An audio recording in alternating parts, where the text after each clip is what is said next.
Assalamu Walaikum. Hello friends, how are you? Welcome back to our new video.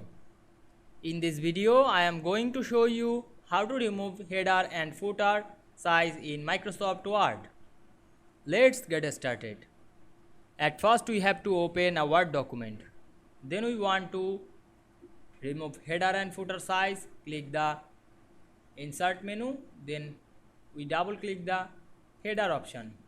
Then select the text and go to the home menu, then click clear formatting, and we can see here we remove the header size very easily. Then we go to the design menu, then close the header and footer.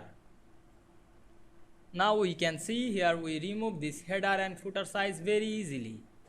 I hope you enjoyed the video. Please like, comment, share and subscribe my channel. Thanks for watching.